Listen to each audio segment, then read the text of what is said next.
Major League Pickleball makes its final stop for season 1 here in Southern California, and 2 of the world's best pickleball talents will be on display for us front and center for 2 opposing teams, Ben Johns and Annalie Waters. It's the defending champs from Daytona, the Seattle Pioneers, taking on the New Jersey 5's, making their first team appearance in an MLP final. Adam Stone, Cameron Irwin, Michelle McMahon in the booth with you. Thrilled to have you with us. The crowd has been raucous here from San Clemente as we welcome in current female pro Cameron Blackwood joining us courtside with a couple special guests. Thanks, Michelle. I'm actually here with the best doubles team in the world, but playing on different sides of the court today. We have Annalie Waters right here going up against your better half on the PPA tour. Or did you give away all your secrets to the men's team? I don't know. Like, that's a tough spot that you're in for sure. You got to give them, I just gave them just enough to win, but not enough to ruin anything. So I'm just going to go out, have fun. That's the main thing I told my team, and I think we're going to bring it.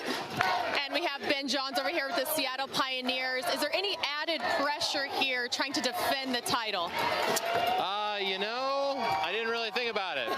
So hopefully it didn't add pressure to me, but no, you know, me and my team are out here having fun. We're excited to compete, and you know, regardless, we're playing on Monday as well, so looking forward to this final, some good competition, as well as tomorrow.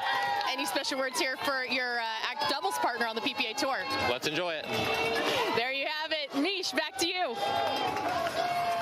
Cameron, thanks. What an interesting complexion of this matchup. Annalie Waters and Ben Johns won 18 gold medals together on the PPA Tour, and today they are enemies as we take a look at the match format. If you're new here, welcome. Thrilled to have you with us. 4 games per match. It will go men's doubles, women's doubles, and 2 mixed doubles games. The teams can determine which gender doubles go first, and we will explain the nuances there. Rally scoring, games of 21, win by 2. There will be a freeze once the first team hits 20. We'll explain that. And then, of course, the dream breaker. If we are tied up at 2 games apiece, we will go to a singles format. Video challenges. Each team gets 3 free video challenges per match. They're associated with timeouts as well. We will dive into the nuances here as we get you going. It will be men's doubles to start, a different nuance than we're used to seeing. Typically, teams opt to start their women's doubles team first. Tyler Loong on the screen. He is Ben Johns' partner. He is a lefty, 31 years old, turned pro in 2014. That's Hayden Patrickwood. Very spicy fella at 17 years old. What gives in this matchup, Adam? Well, I just love these contrasting styles. We got Borg and McEnroe, fire and ice, calm and collected and structured versus explosive athleticism from the 5. I expect a phenomenal match. Ignatowicz, big at the kitchen.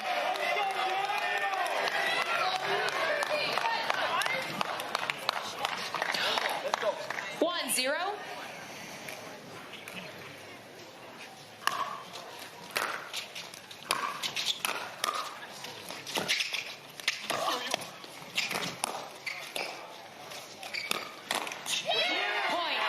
Into the net for Ben Johns and Tyler Loong. The 5's, they opted to put the men out first. That was their decision.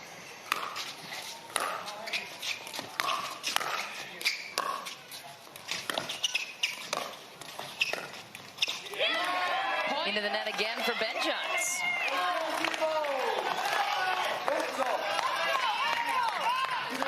Three, 0.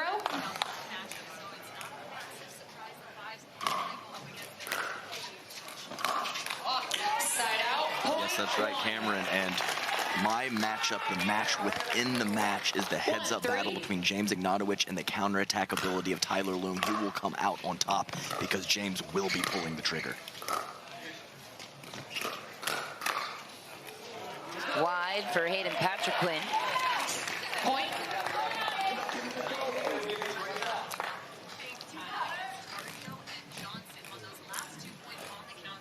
Two, 3.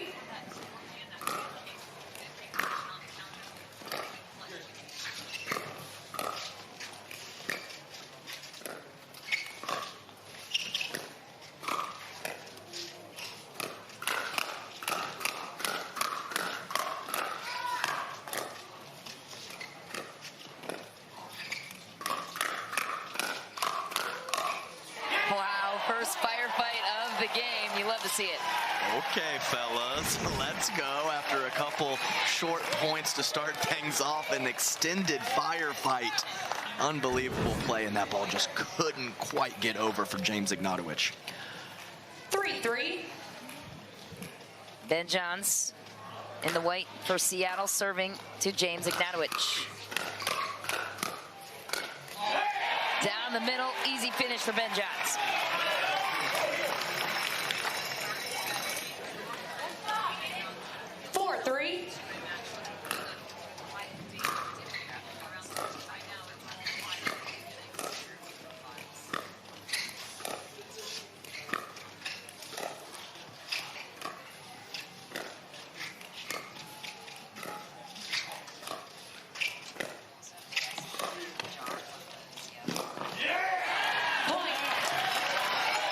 Nice job by Ben Johns.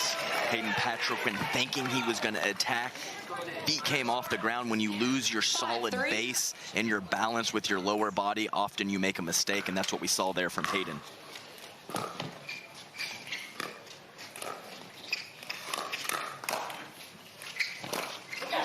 Oh, what a denied ATP for Ben Johns. Ting!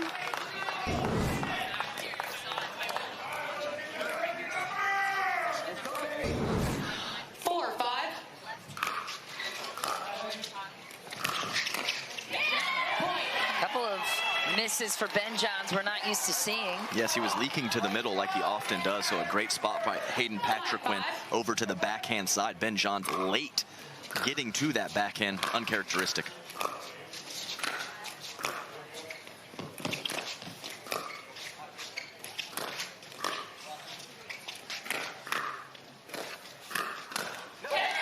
Into the net for Ben Johns. Patrickman forcing him into it. 6-5.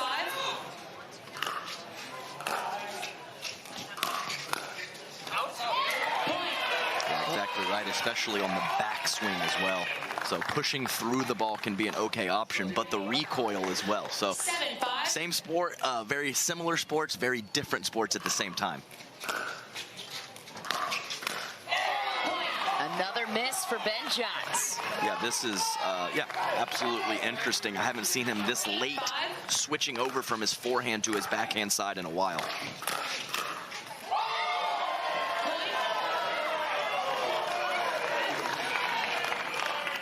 A lot on the line here for the New Jersey 5's. If they win this championship match, they are in to Monday night super final. Seattle already punching their ticket through to the season championship. So you better believe this is going to be an interesting match. The 5's more motivated than ever. Loom will serve to Patrickman.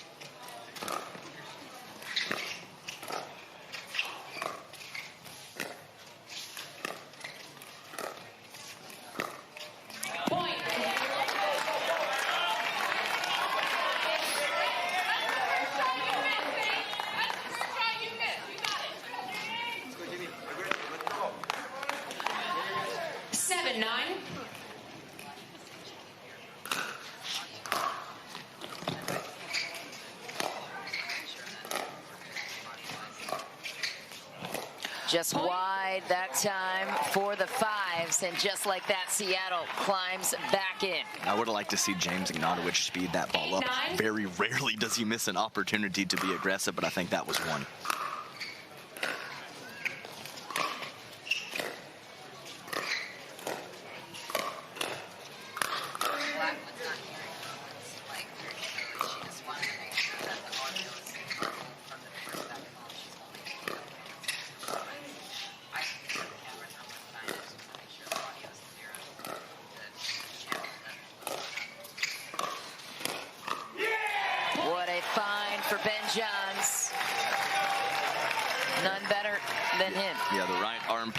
He is very good at targeting that spot. The dominant hand, right shoulder of a right-handed player is a great option to attack.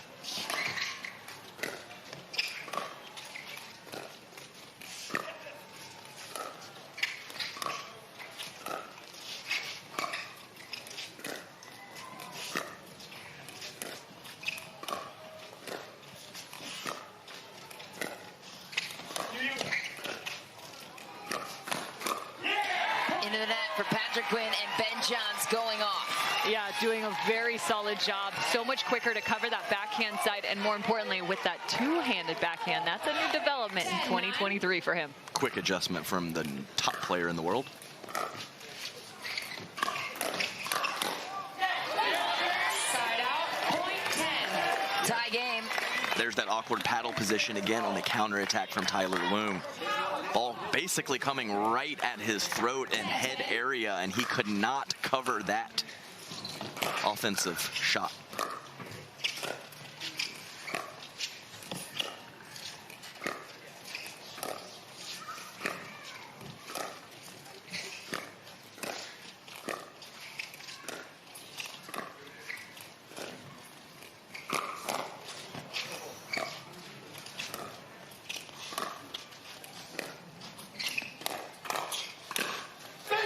Big backhand finish for James Ignatowicz. And I tell you what, sliding to your right, we saw some benefits of that for Tyler Loom in the last match. That time, I think he was so out of position that that ball was going to sail wide, and he still hit it. The 5's on top by 1. We will change ends and be back with the rest of this thrilling men's doubles matchup.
For us all weekend long outside the Lifetime Athletic Country Club as we continue the championship matchup between James Ignatowicz, Hayden Patriquin, and the best pickleball player of all time, Ben Johns, in the white receiving this serve.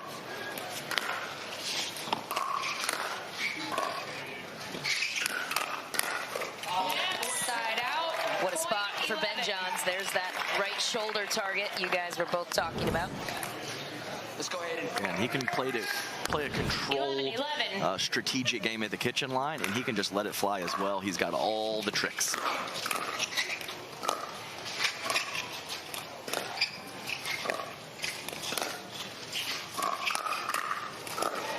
Ooh. Flashing tweener from Loom. Couldn't get the one right on his forehand. James Ignatowicz will take the lead. I mean, they threw that right at his feet. One of the hardest places to defend is not even necessarily chasing after the ball, but it's the ball right at your feet. You have to get your body out of the way. Nice shot from James Ignatowicz, and I expect him to continue to attack Tyler Loom when he gets an opportunity. 13-11.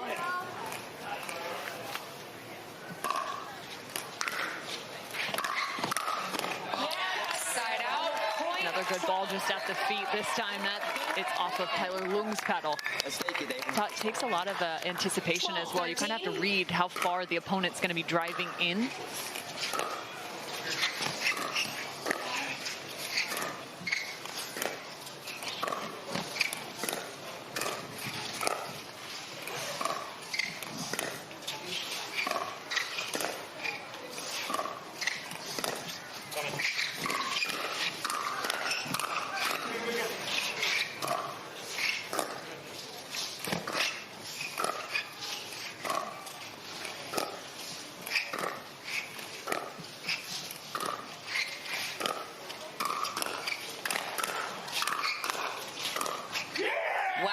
Fearless Hayden Patrick goes wide. What defense, though, from the Seattle Pioneers? Absolutely. Really nice point and getting back to the kitchen from the Seattle Pioneers. If you are going to attack Ben Johns, the high backhand is a good place to do it. And Hayden Patrick had a quality ball. Just too much Pioneers on the subsequent shots.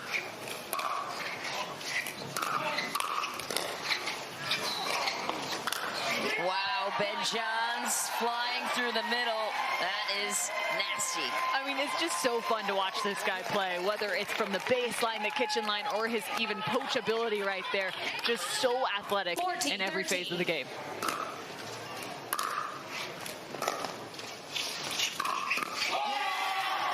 Goes right at Tyler Loom. The lefty tied up. Yeah, got to continue. Continue to attack from Ignatowicz. Incredible spot there.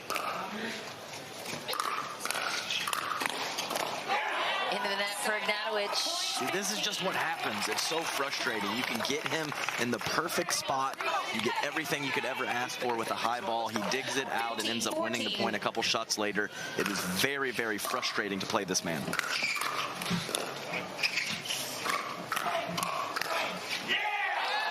Just back for Loom. Loom trying to kind of push that counter. If you watch with that left hand, he has a little bit of a different motion. That paddle stays pretty high on that counter. You can see he's even mimicking as well.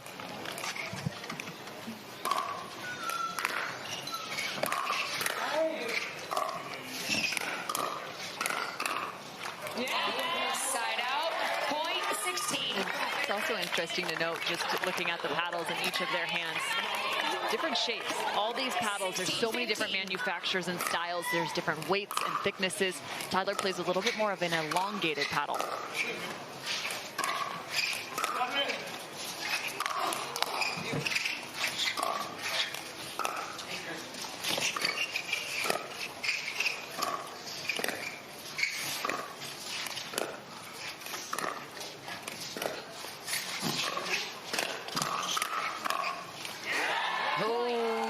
Catching the top of the tape, the Pioneers take a 2-point lead.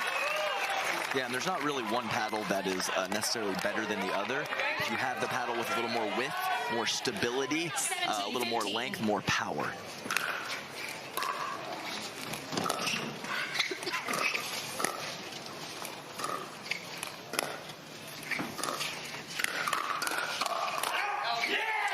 Didn't matter if that ball was going out. Ben Johns finished it anyways.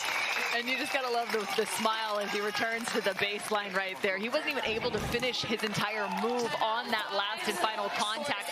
It was just enough to get over. Look at that smirk. That guy's having way too much fun. I mean, that's about as bad as you're gonna see him hit a ball or how late he is on it, and it's a winner. So frustrating again. Seattle off to a 3-point lead and a chance to close it out after this short break.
Tennis Channel's coverage of Major League Pickleball is brought to you in part by Margaritaville. Escape to your personal paradise. Stay, play, live, and dine in Margaritaville. By Aura Organic.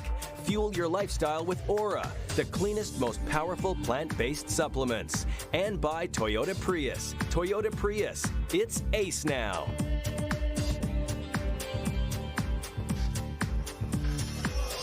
Back in San Clemente, California for this championship matchup. We're beginning with men's doubles here. It's a series of 4 games. Winner will claim the title and $100,000 for their respective teams.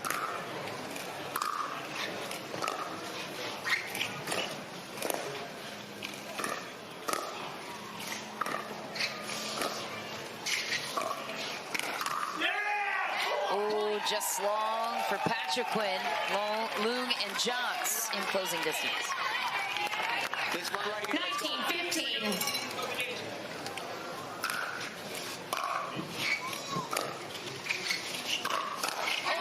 Side out. That's a big time comeback for Ignatowicz. That's the one. Keep going. It's fun to see how aggressive he's gotten on that forehand side off the bounce.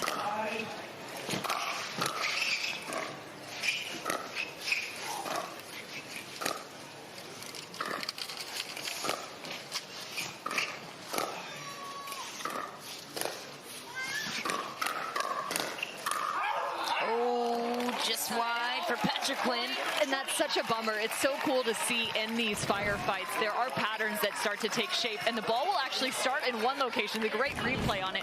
Start in one location up the line, and each contact, it proceeds to go angle, line, angle. That one just missing on the outskirts. Ooh, just barely surviving and saving a game point there for the Fives. James Ignatowicz with a funny look on his face. He was not convinced that ball was going to sail long, but he's very happy that it does.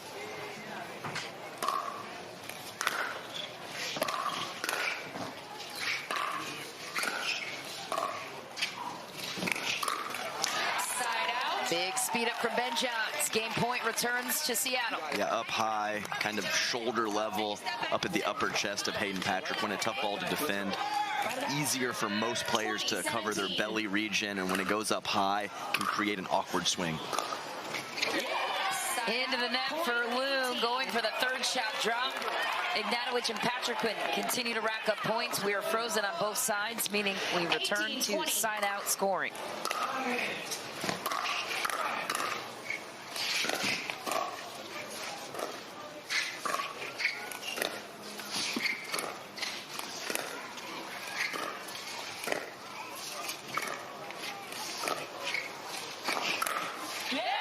Big finish for Tyler Loong on the half birdie. It's like he's waiting the entire game. He started that direction and then ends that direction. It's all about a rhythm and a good read. Tyler Loong just found it.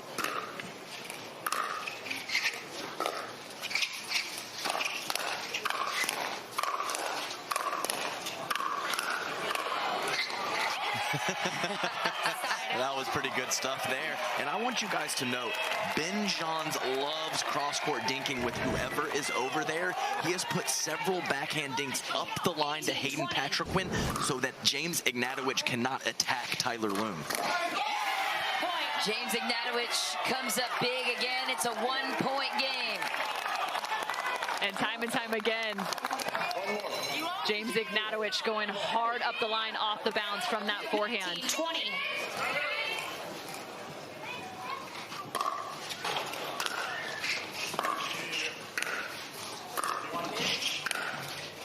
Back.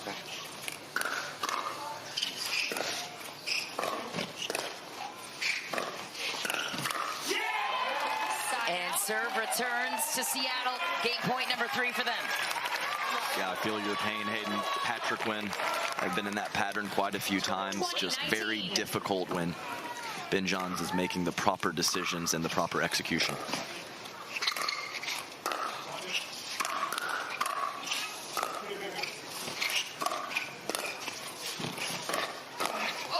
Oh, wide for Loong. Another chance for Ignatowicz and Patrick Quinn. and that time Tyler got caught on the right shoulder. He tried to go with the backhand counter. 19-20.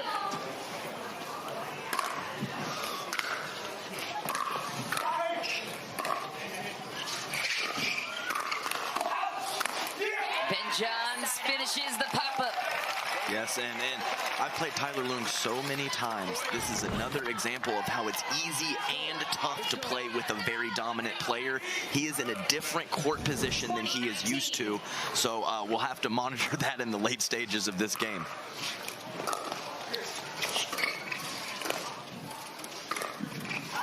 Point and game sealed by Seattle.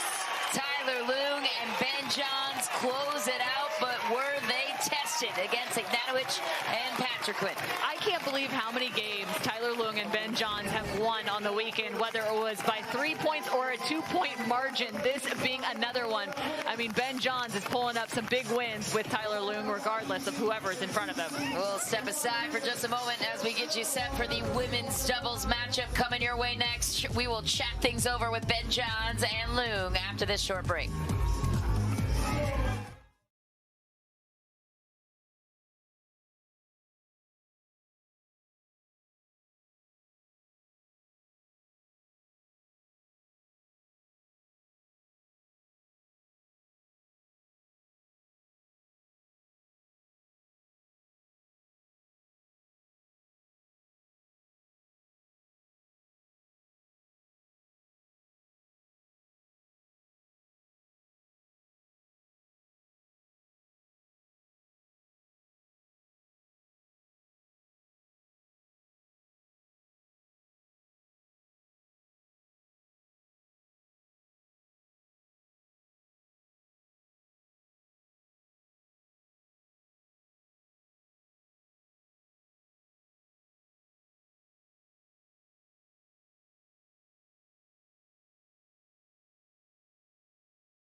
Today, and the Seattle Pioneers remain unbeaten. Tyler Loong and Ben Johns standing by with Cameron Blackwood.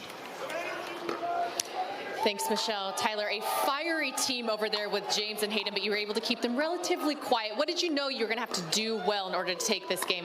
Yeah, they're a great team. We just had to withstand their drives and a lot of their speed ups, but they're a great team, and so we had to keep fighting. 2019, I see Tyler come over and tell you a little something before you guys take the match. What was that? He just asked if we should do anything different, and I said, no, you're doing great. Let's get one more. Pioneers take this one. Michelle, back to you. Cameron, thanks. And we are moving on now to women's doubles. We saw the best men player on display, and this guy, the hype man, is asking for more rain from Seattle as we progress on to the women's doubles matchup. At her right, the near lady on your screen on the far side, that's Annalie Waters. She's 16 years old. She has more Triple Crowns now, nearly more than her age. Serving on my left, and Pioneers her partner, Leah Jansen, another prominent female on the tour. That's my pick to click. As has Leia worked her way up. Jansen right there. Why is that? I think she is the most important player in this match. I am not doubting the Seattle Pioneers whatsoever. They are very consistent. They have maintained their level throughout this tournament. Annalie Waters paired up with Leia Jansen. If she can just play a solid game, 5 or 6 out of 10 level or above, I just don't think there's any way the 5s can lose this with the firepower of Annalie Waters. This would be the first loss, if potentially happening on the side of Megan Dazan and Etta Wright. For Etta Wright, the entire weekend, she plays alongside Ben Johns and Mick. She plays with Megan Dazan. They have yet to be beaten at this point. Tall task to stay unbeaten against a player like Annalie Waters. We're underway.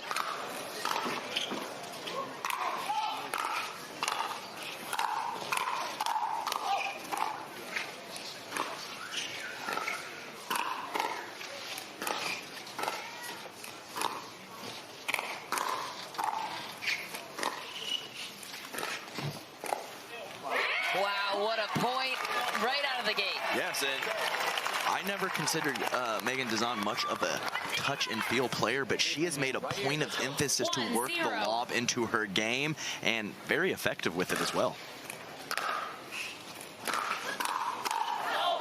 Side out. Sailing along was Annalie Waters.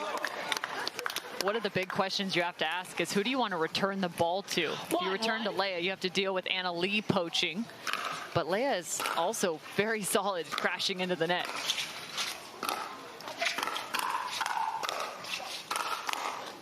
Big forehand finish for Leia Jansen. You guys pointed it out in the semifinal matchup. Leia Jansen playing on the left, Annalie on the right. Like it's playing with 2 forehands in the middle with that backhand Annalie Waters possesses.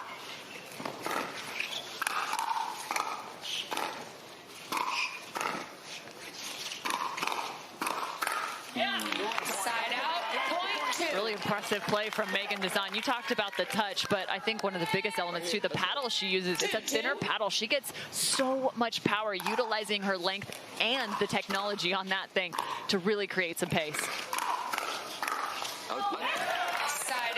Speaking of pace, a little too much from Etta Wright. Yeah, that has never been an issue for her right from the beginning, creating pace and power.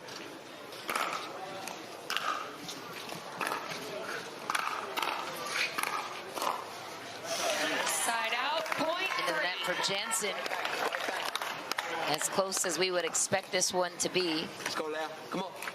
Etta Wright, former tennis player out of BYU, Hawaii. Her partner Megan also played in college at BYU. So did Tyler Loom, their male counterpart. And it's really fun too, as Etta Wright actually was taught to play tennis by her dad, Edwin. She went on to coach badminton as well.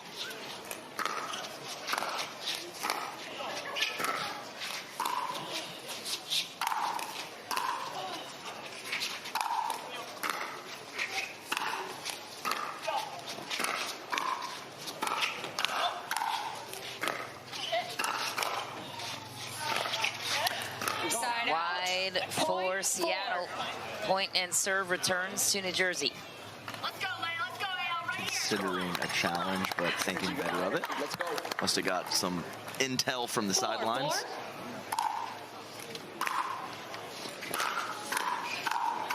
A flying Annalie Waters earns the point there.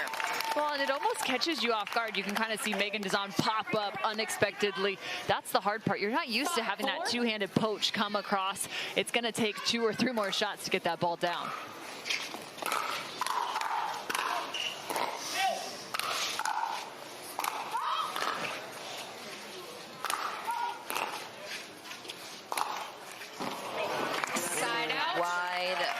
Because of the tape, that's a tough bounce for Etta Wright.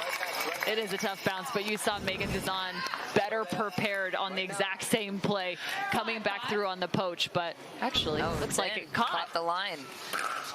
My mistake. Tie game.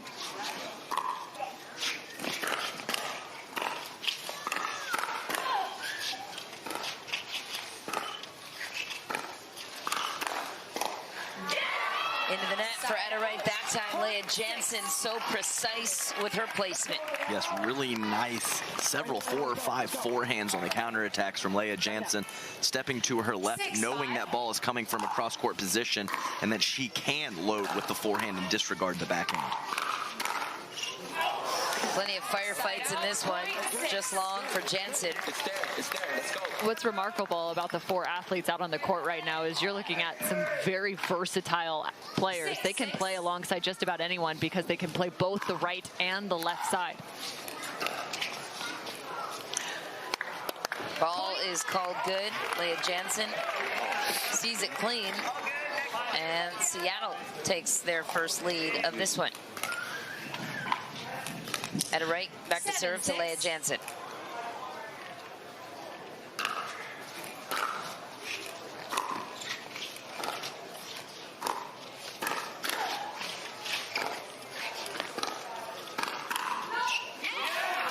Long for Dazan, and Jansen and Waters tie it back up. Leah Jansen has the ability to have that one-hand backhand. So does Etta Wright on the opposition as well, but creates a lot of pace just with one hand. Point. Yeah, a lot of different ways to do it, as both Dazan and Annalie Waters very rarely, if almost never, use one hand on their counterattacks or speed-ups.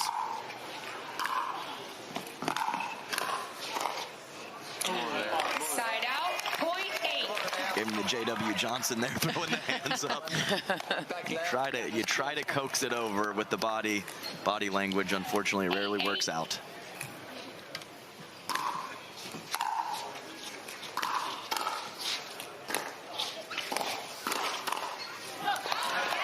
Wide for Leah Jansen.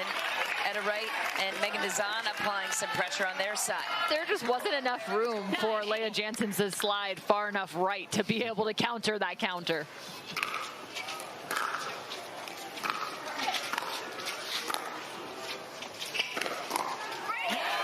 And right away, Jansen punching back.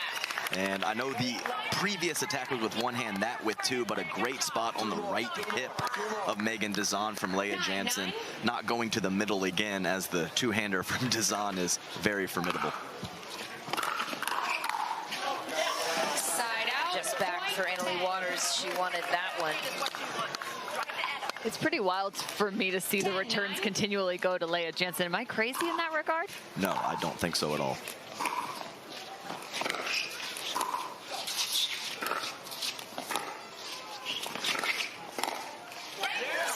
Yeah, so this is the 1 and 2 ranked singles players in the world, so they obviously can both move and both drive, but you can't keep the ball away from Annalie Waters when she's at the kitchen poaching, so it's a pick your poison situation, but I would return to Annalie. Side out, point 11. Into that for Jansen. 11-10. New Jersey down by 1 as Seattle is the first team to 11. We will change ends. What a turn of events here. Can New Jersey rally to even out the series? They'll answer that after the break.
at the MLP merch store. Go ahead and pick up your hats for your favorite team. Some pretty cool styles in there too. Here in San Clemente. Beautiful venue. Beautiful hats. Unless you're Ryler DeHart, you will only wear your bucket hat. And that is a non-negotiable.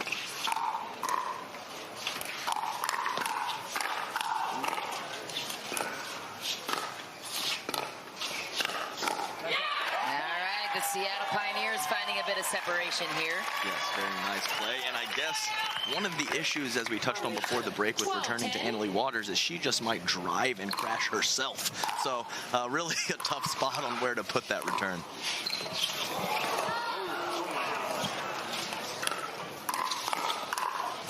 Wow, just barely missed. What a snag from Jansen to save that point.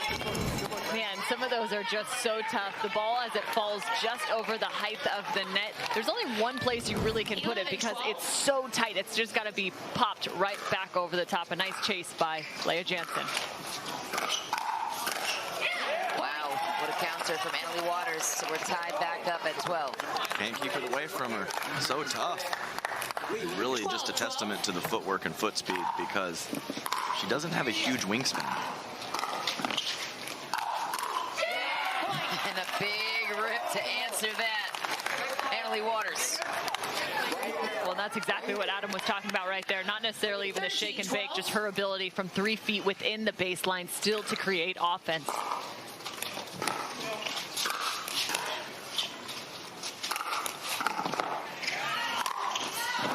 Big angle from Megan Dezon. Nobody was getting that ball back.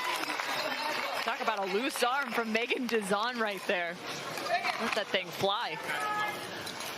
13-13.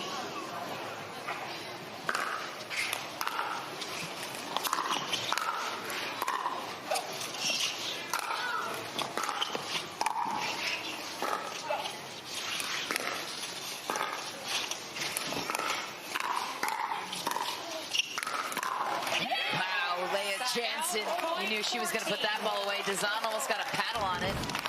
Yeah, that Leah Jansen forehand is what it's going to take for them to win this. She's got help in the middle with the two-hander. Just sit on that forehand and let it fly, Leah.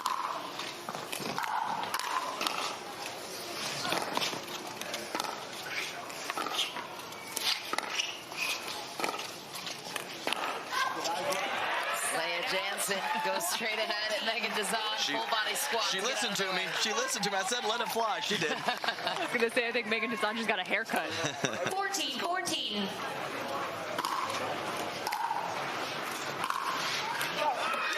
Just wide for Megan Dezon. They're looking over to see if they should challenge.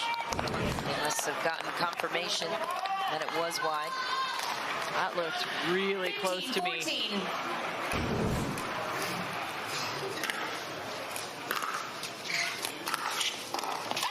What a return from Leah Jansen. And that was Annalie Waters. The shot from Leah, obviously quality, but Annalie Waters' court positioning forced Etta Wright into that error. There it is again, my goodness. Gotta try to go behind her, or possibly when she is this ridiculously on fire with the backhand poaches, just concede the kitchen, hit a soft shot. Don't try to keep Leah back because Annalie's gonna pick it off. Leah Jansen and Annalie Waters shaking a 3-point lead in what feels like a must-win situation. Their hopes still alive to clinch a championship and maybe punch their ticket to a super final.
action for this MLP San Clemente championship match between Seattle and New Jersey.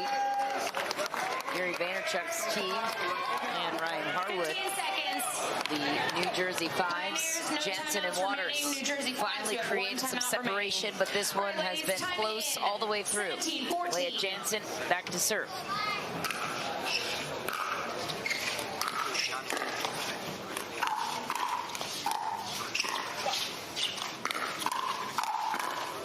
Big put away from Annalie Waters. She is such a force on her side. Yes, really nice job. And the setup ball from Leah Jansen was perfect as she's stepping to her left and, like I mentioned, attacking frequently with the forehand.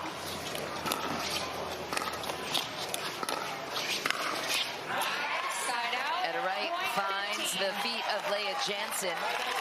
So that was one of the few times we've actually seen the 5's not go for the third shot drive. Instead, it's the drop. So you have to take advantage when you can.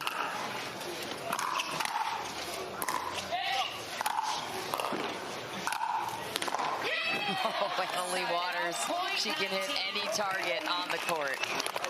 Yeah, pull them out wide and then kind of freeze Dazan, thinking that Annalie Waters might go for that out wide angle. She goes right up the middle. Nice combination from AL Dub.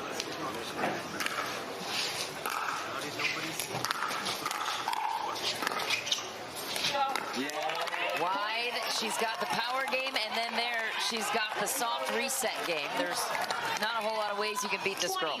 16 years old, 16 triple crowns, sensational talent. Game point here. Oh, and Jansen hits it into the net. She should have just hit it hard like she had been. I said fire away. It's all good. She's got a nice demeanor on her face right after that miss. She's ready to refocus.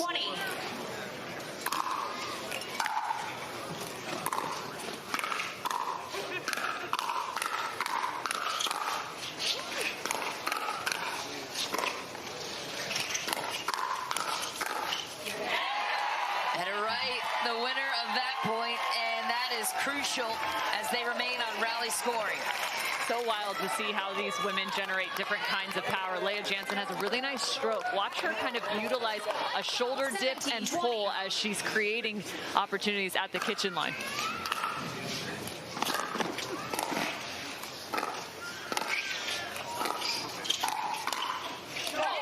Wide for Megan Dazan.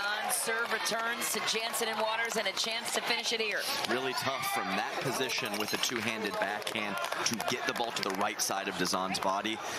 Obviously, Megan thinking that was going to go to the body or the two-handed backhand. Great spot from Annalie. And a missed return is how this one will end. Annalie Waters and Leah Jansen, they even out the series, taking a crucial win in this women's doubles matchup. They ended up giving the team that has yet to lose on the weekend their first loss of the weekend. We will chat it over with Waters and Jansen after this.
Zahn hadn't dropped a game all tournament for Seattle. That was until they ran into Leah Jansen and Annalie Waters, who are with Cameron Blackwood now.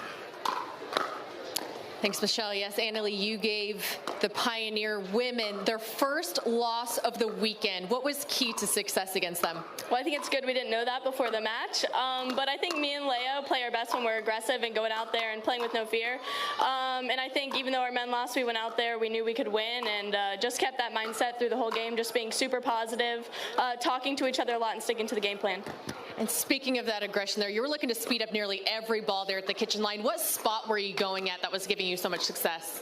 When I don't think I play well. So honestly, I was just gonna pick whatever spot made sense, and me and Annalie, I feel like, have great hands, so, and trusting our hands. Yesterday I played tentative, and it's just better going out swinging. Thanks, Leah. Michelle, back to you. Cameron, thank you. A lot on the line for the New Jersey Five. So this was a crucial win. How crucial? Well, $60,000 per player on the line for this premier super final matchup coming your way. It is the championships of all championships so far for Major League Pickleball, taking place Monday night at 9 p.m. Eastern. If the Fives win this championship in San Clemente, they are in through Monday night for the super final, which they would face the Seattle Pioneers once again for a rematch. If Seattle wins this championship in San Clemente here tonight, it will be the LA Mad Drops for the super finals on Monday evening. You think they're having a watch party, ladies? Yeah. $60K on the line each, $80,000 per player. If you're the Pioneers, I guess, if you win that one. So, yeah, not a bad day, not a bad weekend at the office. Chunk of change. If you're the Mad Drops, you're definitely tuning in and sending up a few prayers, one right after another. Well, we have moved to mixed doubles now. Remember, the Fives won the toss, so they chose to react, which means they got to choose the matchup here when it comes to mixed doubles. Annalie Waters, 16 years old. She's been a professional pickleball player since she was 12. She is on pace to earn 7 figures this season, as it came out in a recent article, and she is one of a kind. And in mixed doubles, having her as your partner is unique in a lot of ways. Tyler Loom will look to counter it, but what is about Annalie Waters that makes her so challenging in mixed? We're going through 0-0. Annalie's not going to lose this. Ben's not going to lose the next one. Let's just start playing singles. Come on. This is the team that Seattle has struggled with all tournament long. Megan Dazan and Tyler Loon have dropped 3 games at least so far in the tournament. Patrick Quinn and Waters will look to add another. Not a good start for Seattle. And we've been seeing it just from the women's doubles match now into this mixed doubles match, but it is an exhausting style of pickleball to have to face. It's daunting. You talked about it with Ben Johns, and it's the same in regards to Annalie Waters. When somebody's attacking you relentlessly and you have to make sure you're paying attention to those volleys up at the kitchen line, I mean, you have to stay mentally tough in those moments. It creates a lot of tension. A lot. It really does, and it's very uncomfortable.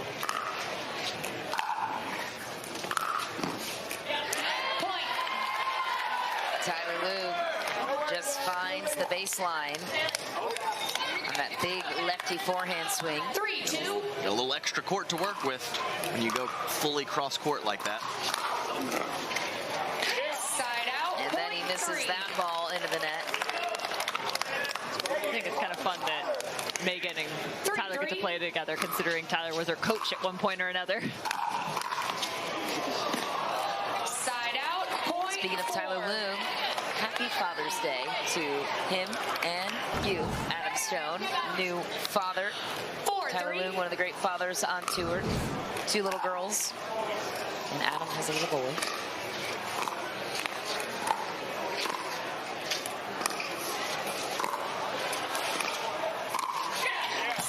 I do, and thank you for mentioning that, Michelle. Kept forgetting. I needed to sneak it in.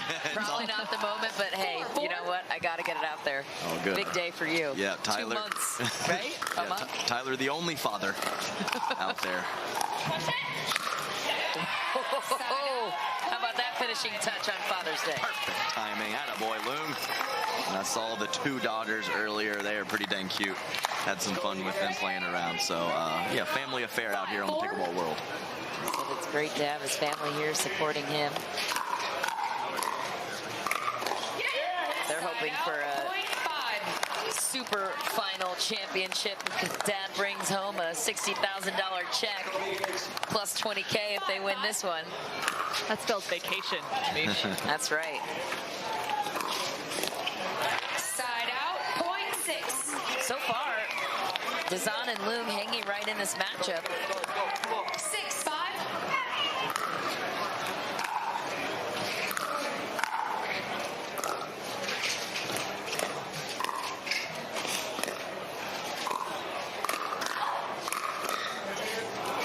Good grab from Loong, and then Annalie Waters pulls that out.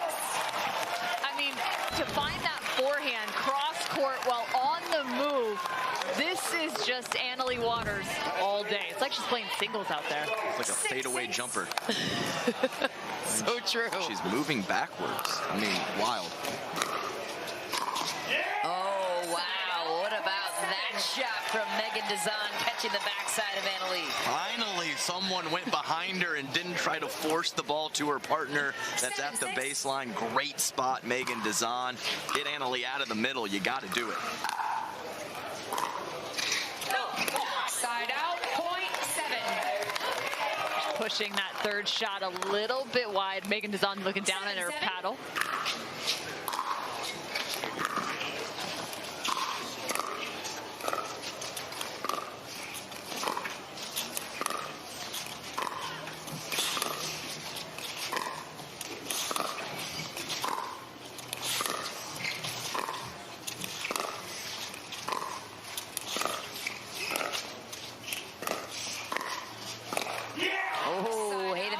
Reaches in. What patience, though, from Dazan.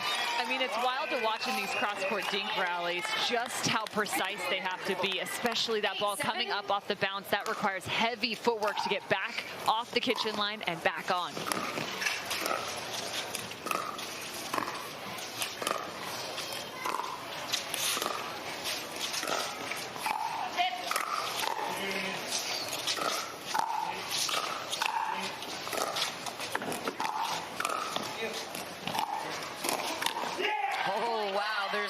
To nothing Annalie Waters can't get, but she gets caught that time.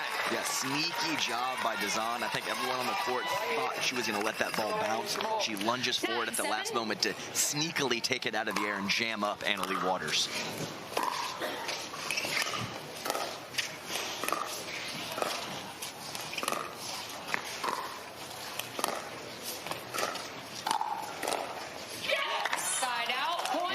Goes into the net. 1-point game continues. And that was Tyler Loom remembering that sharp angle that Annalie Waters hit a few points before, and that caused him to miss that dink.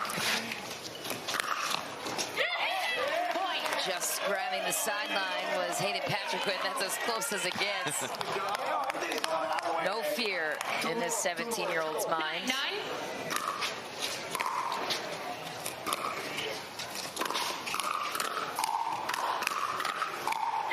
Wow, Loom countering against Annalie Waters.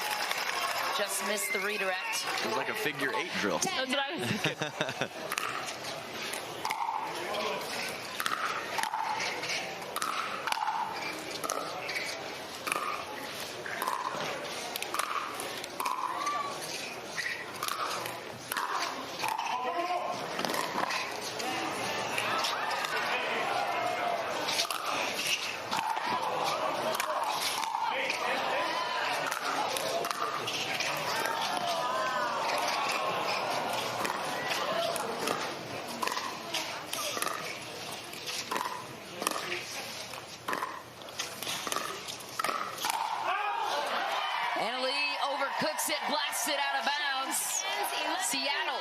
Reaches 11 first, which means we'll have an end change. The plot thickens on championship court. Next to nobody put their money on Megan Dazan and Tyler Loong against Annalie Waters. We'll see how this one unfolds after this.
San Clemente, California for this championship matchup. And it's been as thrilling as we would expect so far.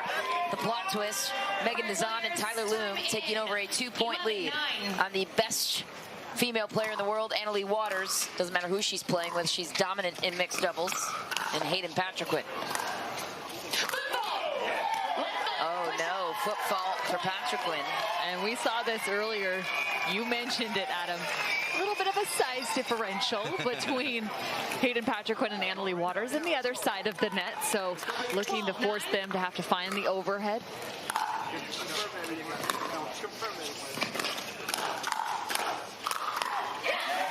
You set me up for my line there, Cam. Always lobbing this short guy. Unbelievable. I wish he would have made him pay. Unfortunately, he pushed out fly to the kitchen. Happens to me too. Why for Patrickwood? Annalie Waters says she likes it though. Yes, no, I caught that sound bite as well, and I concur. Why? Because he's being aggressive, he's stepping forward, he has a good look at a forehand, he just catches it early. So keep on keeping on, don't be results oriented, understand your strategy, and you were in a good spot there, and keep going for it.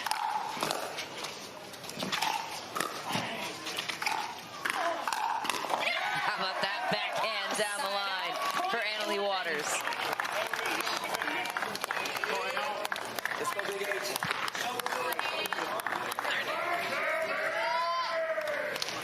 11-13.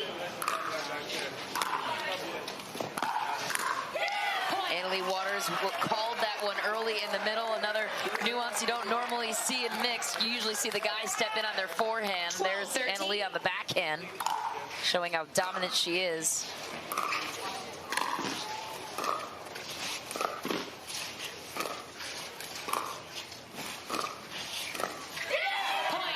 Just really nice dinking from Hayden Patrickwood right there, moving the ball around and looking for the middle. And Megan Dazan, whoa, that's not normal. Just saw her kind of huck that ball off her paddle to the other side of the net.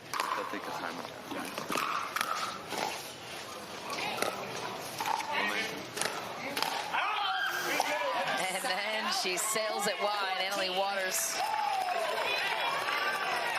not thrilled with that point.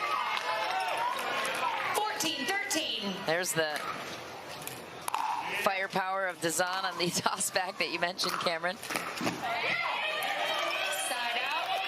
I'm just gonna go out on a huge limb here and say Hayden might have said something. I have a feeling that it might be the case. Really taking a chance making that statement. Gonna go out on a limb. 14-14. Important to note, though, Patrickwood just fighting off the lob. Got a little extra love from Annalie after that one.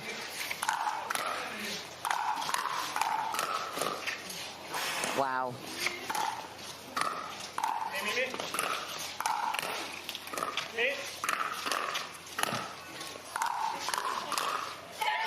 Oh, on the heels of a solo shake and bake. Everyone at home, don't try these shots in your local game. These are special skill sets these players have. Please do not do what you just saw there. You will lose. Unbelievable athleticism out there. So good. Oh, just back for Patrickwood. I mean, they're shaking and baking the first 2 to 3 contacts. They get behind in the point, but they're already at the kitchen line, and then there's a beautiful reset to neutralize.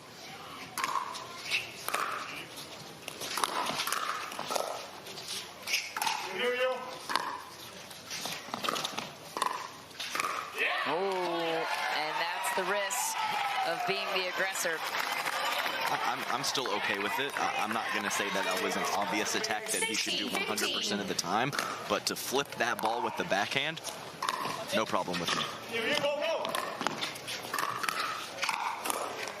Side out, point 16. Wow. 16-16. The 5's looking to strike first.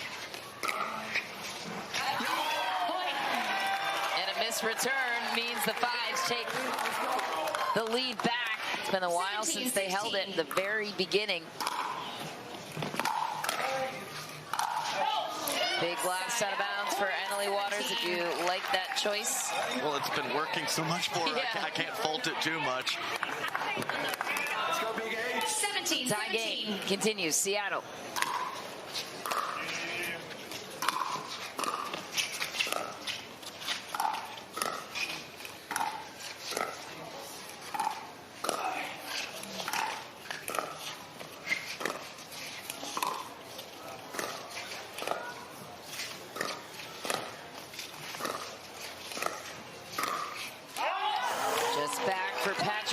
Again, barely missing.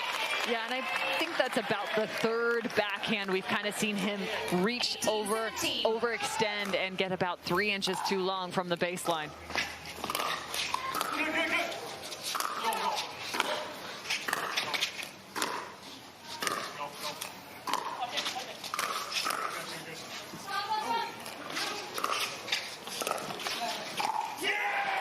Into the net for Waters.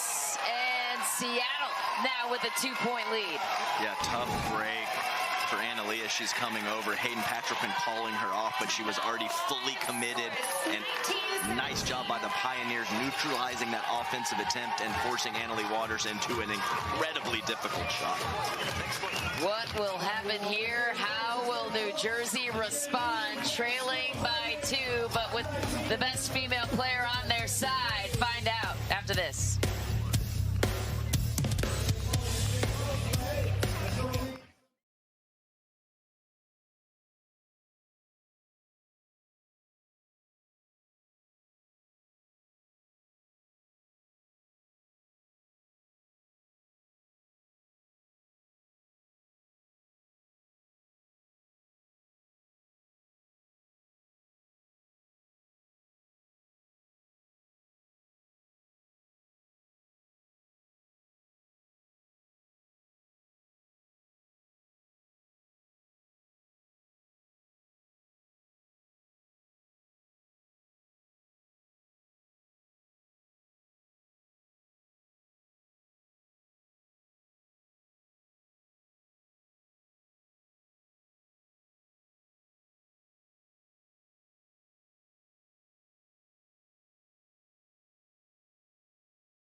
Jersey 5s, you have no timeouts remaining. Seattle Pioneers, You're looking at the GOAT, Ben Johns, the greatest to ever do it, looking on, and as his team has taken a 2-point lead. Megan Dazan back to serve to Patrick Quinn. The 5s need a big response here.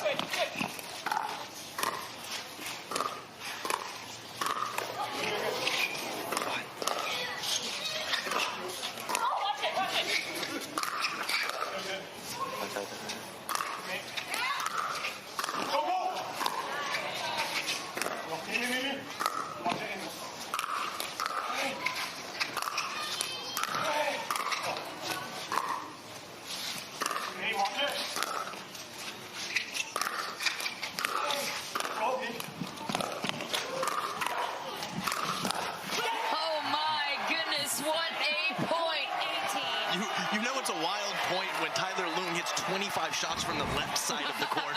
That's for sure. The amount of communication you just heard on the side of the Pioneers was unreal. Hayden Patrickman, though, you want to talk about some grit? He just stayed in that point, overhead after overhead after overhead. And he called Annalie Waters off one of those.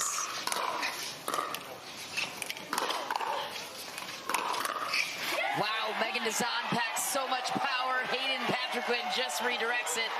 And here come the New Jersey 5s. We are tied Someone takes a big swing, don't take a big swing back. Use their pace and power against them, exactly what Big H does.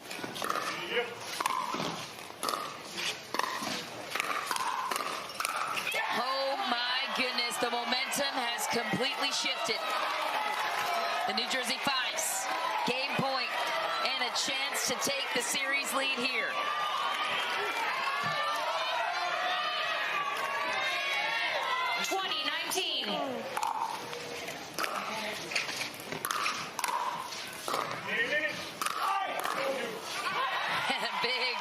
Swing from Loong, effective. I mean, Tyler Loong nearly just swung out of his own shoes. He had to tiptoe across the kitchen line. 19-20.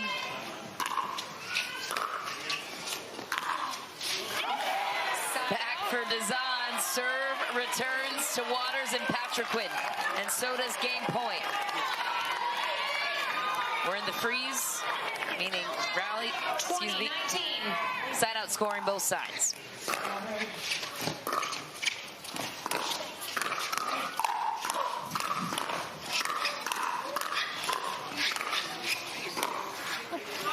Oh my.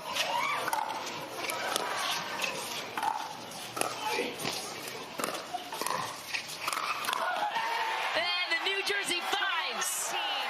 They take a 2-1 series lead on Seattle, and it took everything from Dazan and Loong to let that one go. There's people flying, there's paddles flying. My goodness, what a last couple points from these two teams. They literally stole the momentum at 19-19 and snuck it out. How were they able to do it? We will chat it over with the winners next. A deflating loss for Seattle.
Looking Tyler Loong, and understandably so. That was an absolute battle in the first mixed doubles game of two. We will have on championship court Cameron Blackwood standing by with Annalie Waters and Hayden Patriquin.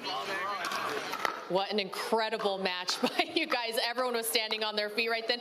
You guys got to react to it and put you out first. Reason why you didn't want to go up against Ben Johns? I did, honestly, going into the match, that was the plan, put me against Ben, but after the women's match, I was feeling really good, and we thought it was best for the team if we played Tyler and Megan. So we went out there, did our best, a couple points in the match, we were down, but we were just, sticking with our strategy, and H pulled it out at the end with those overheads. It's 17-19. You take a timeout. What's said in that to make sure you regroup and take this win? Lee just wanted me to play a little bit better. I was super tight. I have my friends here, so they definitely get me dialed, and we're just out here having fun. Thanks, Hayden. Michelle, back to you. Cameron, thanks. Adam, let's dive into the strategy. You too, Cameron. Why was that the right choice for the team to put Annalie Waters and Hayden out first when you know you have Ben Johns waiting in the wings in this game number 4? Yeah, so like she said, I guess it was the strategy. She always wants to play the guys and match up, whether it's singles or doubles. So I guess it was just a momentum thing coming out of that women's doubles match that they decided to change their strategy. Not exactly sure though. Well, and I don't think the 5's are scared to play a dream breaker either. They're known to be one of the best dream breaker teams. If you look from top to bottom, you have so many skilled players in that regard. So if you put Annalie against Ben, you're kind of rolling the dice as the best players are facing off before you even get to that dream breaker. That's a great point by you, Cameron. And I'm willing to bet that that was probably discussed in their huddles when they put this team out there. Leah Jansen will go out with her partner, James Ignatowicz, to face Ben Johns, the best player in the world, and Etta Wright. So if they do have a chance to beat Ben Johns, what is their best chance for Leah? Well, it is Father's Day, and I know he doesn't have a child, but Big Papa Jimmy better play big because he has to. He has to match Ben. He has to play offensive. He has to pull triggers, and he has to dominate this match if the 5's want to win. And he has to stay hydrated, too. Big jug of water on the sideline for him. As we get this second mixed doubles matchup underway. If the 5's win this one, they win the championship, and they are in for Monday. Seattle takes it. That one sneaks in the baseline. They will force a dream breaker. And you watch Ben Johns right there. He rarely misses. That ball has come at such a high point on your shoulders. You think that that ball is going to be going long, but he takes just enough pace off and plenty of topspin to create. Yeah, that's right, Cam. Eye level is such a huge factor on whether you let the ball go or out or not, and he can keep it in from mid-shin level, just a really high degree of difficulty.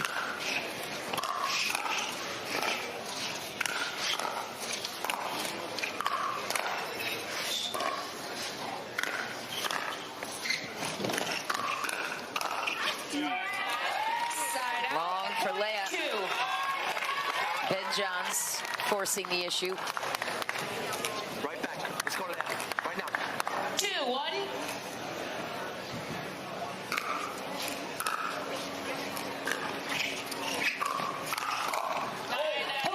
Into the net for Ignatowicz. And if you were to explain to people why Ben Johns is the best pickleball player in the world, if they had never seen his game before, what would you say after this serve?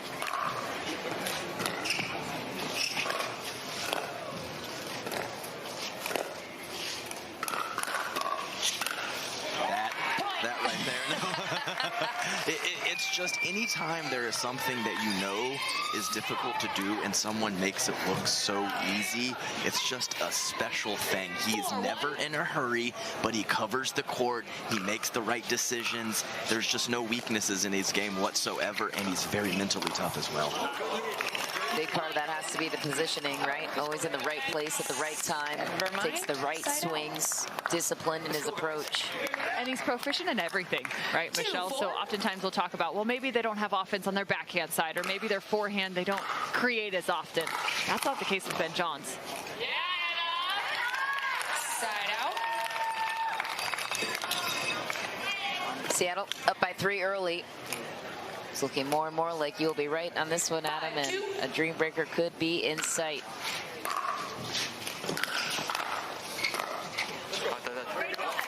Side out, point 3.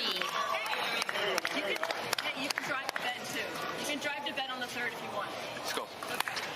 3-5.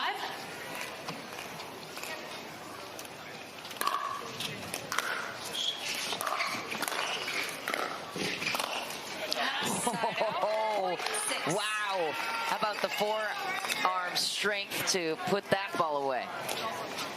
Ben Johns again utilizing that wrist, just so much pace created just from a slight blip.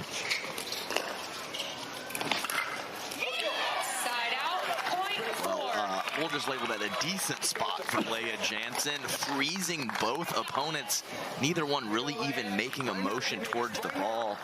Great spot and deception from Leah Jansen.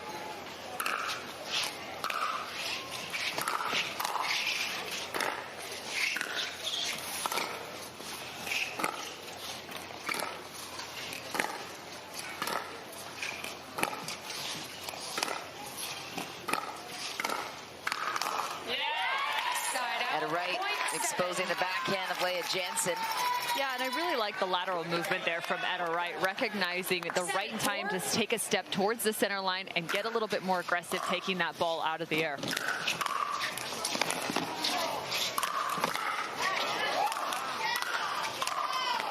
James Ignatowicz putting on a clinic. Just slapping it over and over, not holding back on any of those overheads. And yes, 2 points ago, we saw the speed up from Etta Wright. It's like she's a right side rock with power and offense. Just really a complete package over there on the right. And when you pair that with her being the complete package on the left in women's, just a great teammate to have.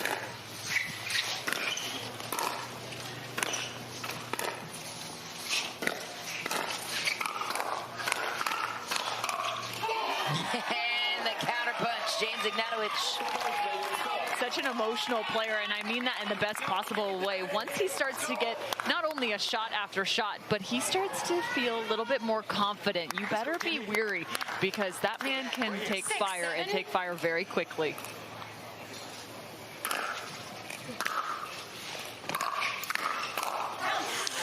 Long for Leah Jansen. Yes, to touch on what Cam said, I think when James Ignatowicz is playing at his absolute peak, he's not much different from Ben. He just doesn't do it consistently enough yet.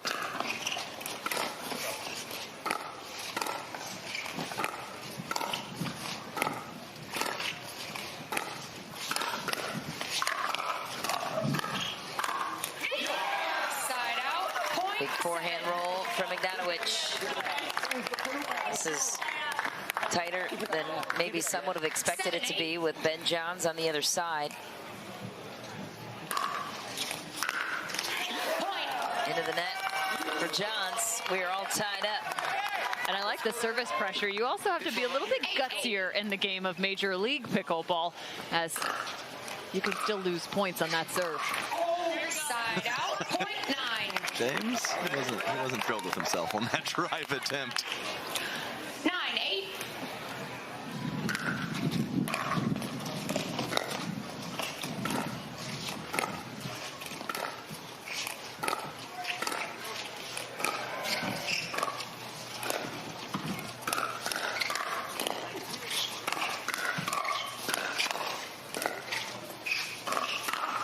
There's Ben Johns. Just when you think you have him beat, he's everywhere. Etta Wright there to clean up what Ben Johns defended. Yeah, Etta Wright's so good. I thought she was going to whip that ball cross court, but to take it up the middle was just incredibly, just an incredible spot, and she hit it so clean as well.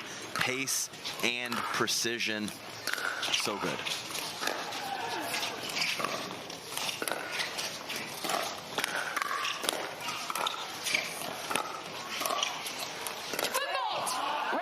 Foot fault called on James Ignatowicz. He knew it as soon as it was called. There was a big cheer let out on that foot fault call at the LA Mad Drops watch party, that's for sure. Seattle, the first team to 11, will change ends and step aside for a quick commercial break.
Channel's coverage of Major League Pickleball is brought to you in part by Knockaround Sunglasses, quality shades that won't break the bank, and by Michelob Ultra. It's only worth it if you enjoy it.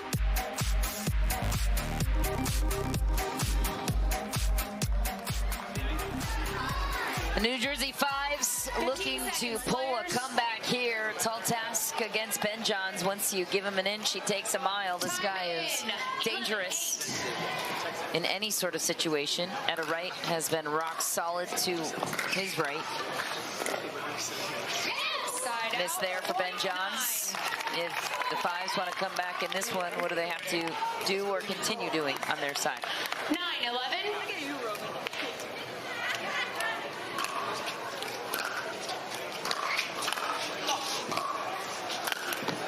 Obviously not that. Anything else? No, sorry, that's my bad. So I'm still sticking with James Ignatowicz. He has had some great shots and just missed a few. Keep up the aggression, James. There's no way you were going to out-kitchen strategic play this team. Got to punch him in the mouth.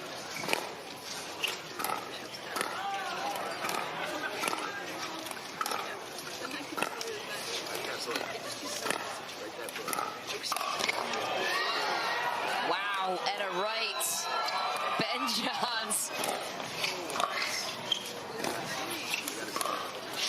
Oh my goodness.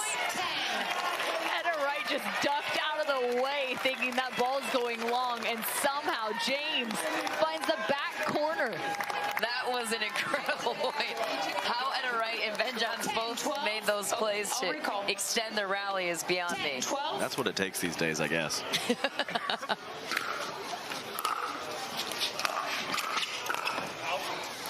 Side out. Wow. 13. Seattle takes back a 3-point lead.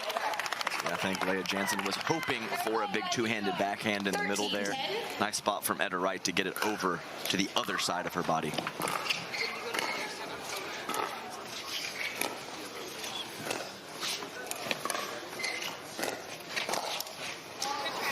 Jansen wanted the Ernie. She was working the backside of Ben Johns.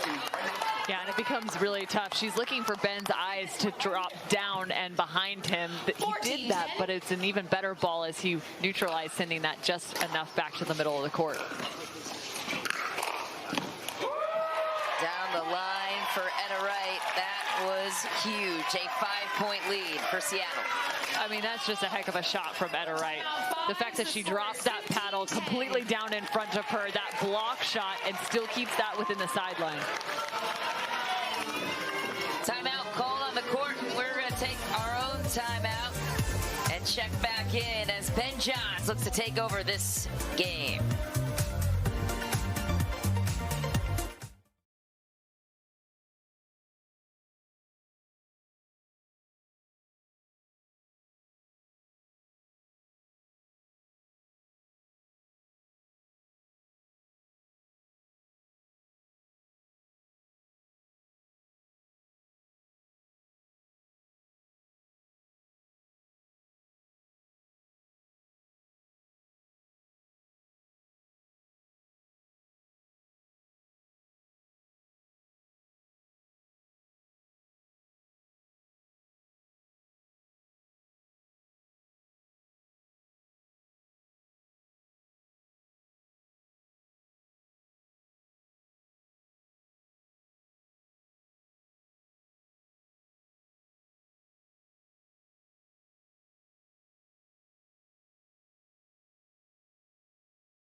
and Etta Wright jumping out to a 5-point lead, looking to push a 5th deciding game. It would be singles in the form of a dream breaker.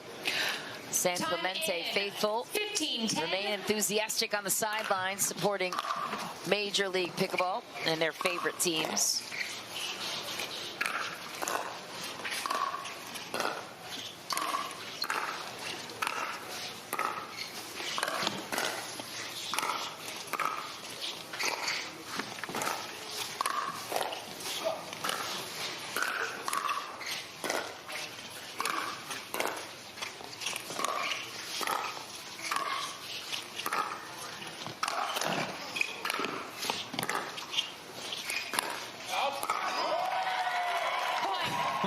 I told you guys we should have just started playing singles 30 minutes ago. The goats aren't going to lose. I mean, unbelievable scramble. It was 12, 15 or more shots that they dug out from incredible offense from the 5. Just too good, Pioneers. We've never seen a championship go to a dream breaker. That tells you how close this matchup is. Especially when you have two of the greatest on both sides. It kind of equalizes the field. Ignatowicz looking for a Hail Mary on his side. Not going to happen there.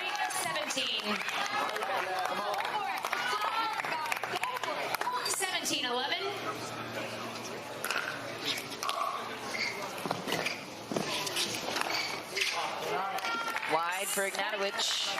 And that's what happens. Force your opponents into going for too much when you get that many balls back. And I think early in this match, James would have put that in the court. At this point in the match, he went for too much.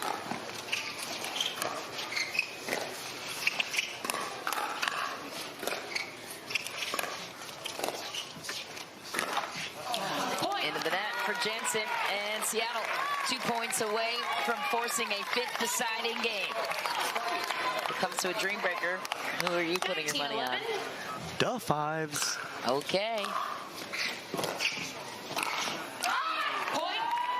Some interesting numbers for you, though. The 5s, 5 and 3 in dream breakers on the season. The Pioneers have only done it twice, and it's gone 0 and 2 against them.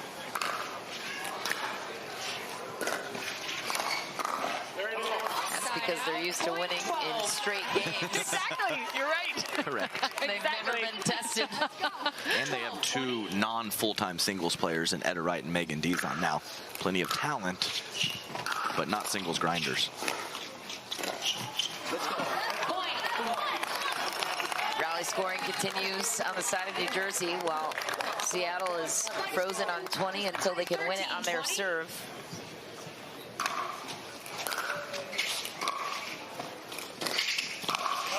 Ooh, tagged. And right, James Ignatowicz throws up his apology. Down 6. 14-20.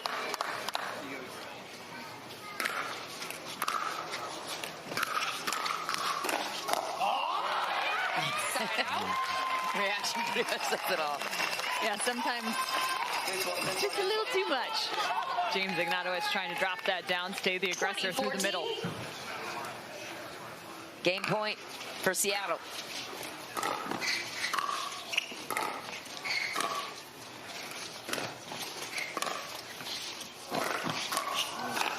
Oh, what a shot, James Ignatowicz. James completely stealing that from Leah Jansen right there. She just ends up going with a fist pump saying, "Good job, partner." She's hightailing it out of there.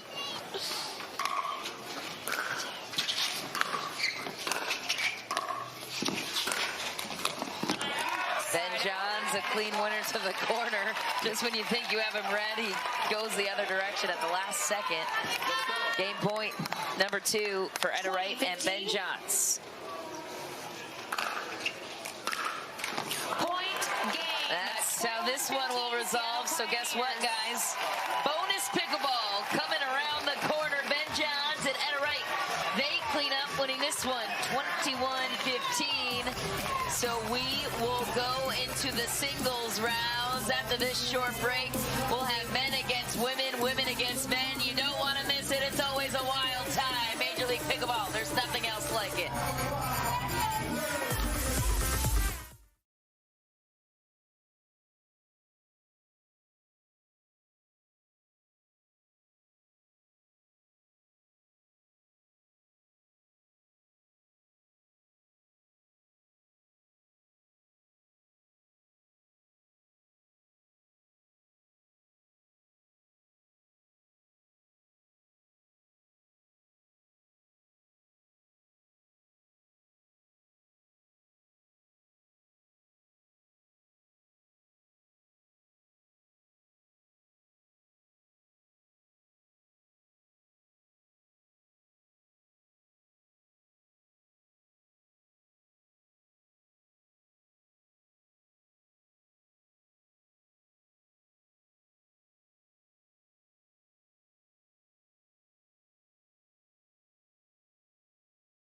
To a dream breaker as we check in now with Cameron Blackwood standing by with the ultimate strategist Ben Johns and his partner Etta Wright.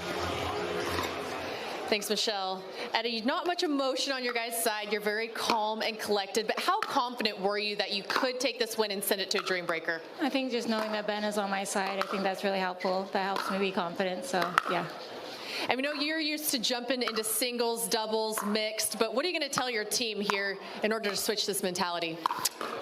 Hey, we've been playing great all week, so we can carry that over into singles. Just do what you've been doing, hit some big ground strokes, and maybe hit some lines too. Michelle, we're heading to a dream breaker. We sure are. We will see how Ben will lay out his roster. They get to react to what the New Jersey Fives have to play their hand first.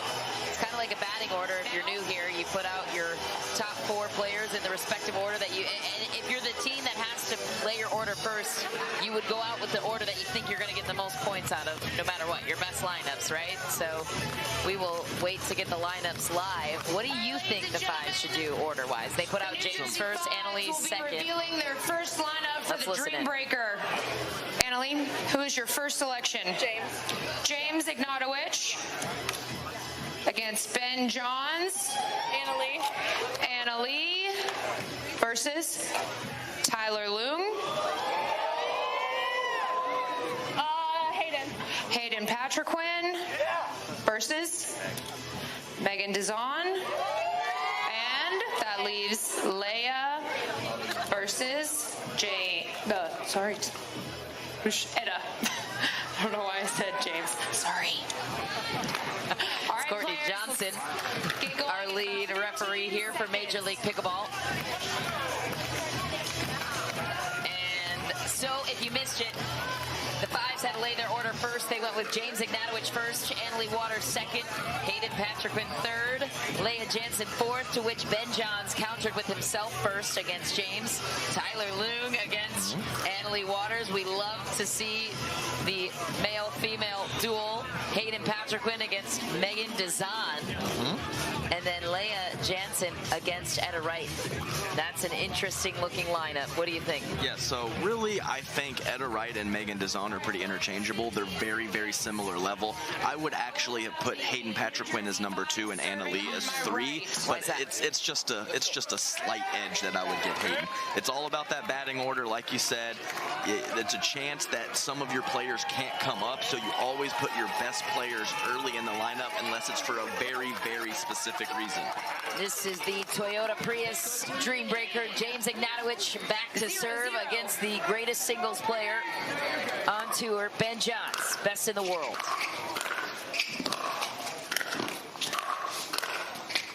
Safe to say Ben Johns needs to win every point in this rotation. He gets 4 chances. And James Ignatowicz is definitely not a slouch in the game of singles. This is a guy that has titles to his name. He is phenomenal on the singles court. But you have to imagine there's got to be a little bit of nerves out there.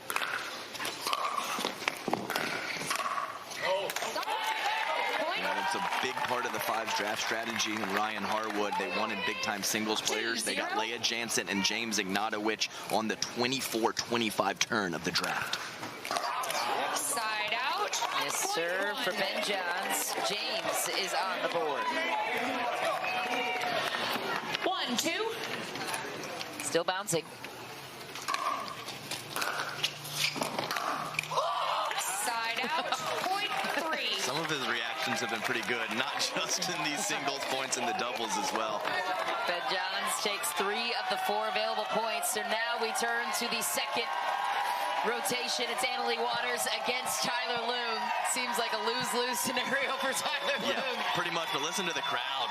Everyone wants to see the ladies line up the fellas. Can Annalie do it? She lit up Tyson McGuffin before in Mesa. She'll try to do it again here, wide that time. 4-1.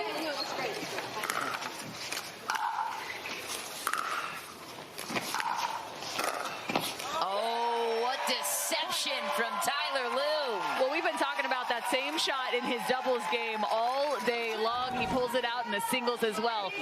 Little inside-out forehand for Tyler Loom. Yeah, Tyler Loom, a very, very good singles player.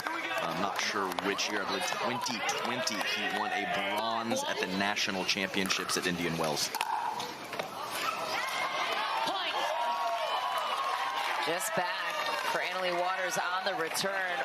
How about this 5-point lead for the Pioneers?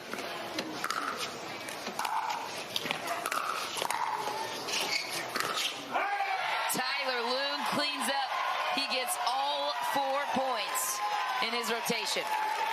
You gotta love that from Tyler Loom, coming out and not trying to do too much, right? We saw a couple errors from Annalie Waters, but he wasn't overhitting the ball, just applying pressure and playing clean singles game. Next up, Hayden Patriquin and Megan Dezan.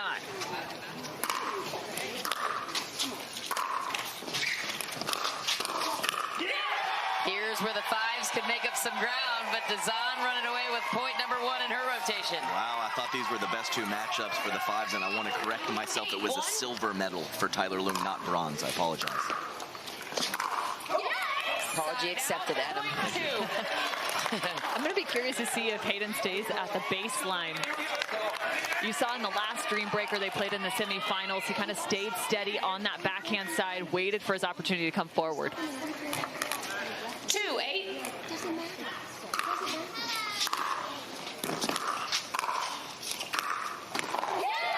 What a find for Patriquin. That was a must-win point, and he got it. I'm glad. I like to see Megan Dezan just hitting and coming right in. I like it. She has the wingspan, a huge factor in singles pickleball at the kitchen line. She's been training in singles as well, playing a couple of PPA events in singles to improve her positioning in this very moment. Now comes Etta Wright and Leah Jansen. 9-3. This is an absolutely huge matchup. Clear-cut number 2 singles player in the world, Leah Jansen.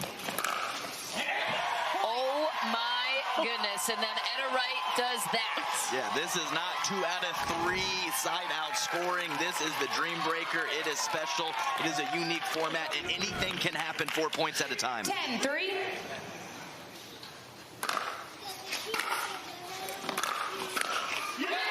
Etta Wright gets 2 out of 4. 11-3. The 5s, they're in trouble. Seattle gets to 11 first. How have they jumped out to this hefty of a lead, and how will New Jersey respond? We will find out after this.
Court, Seattle jumping out to an 11-3 lead in this Dreambreaker. We've seen momentum shifts happen before, but this gap seems almost insurmountable. We'll see how Leah Jansen responds with 2 more tries against Etta Wright.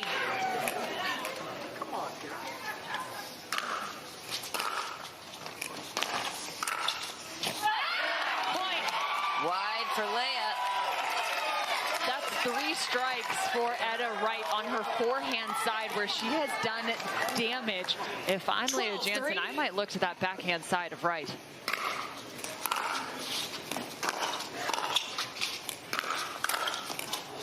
What a shot for Leah, right on cue. She hit it to the backhand of Etta Wright. That seemed to set her up nicely that time for Leah Jansen. Way to go, Cam. Great call. How about the challenges, though, when you're facing a lesser-known entity? You know, it's one thing to face people you know the scouting report on, but Etta Wright, you don't see her much on the singles circuit. Tough to strategize. No, it's a good point. Good point, Mish, because, I mean, Leah's played everyone. I mean, she's literally played everyone. She plays every singles tournament or close to it, so not familiar with Etta Wright and not used to the patterns.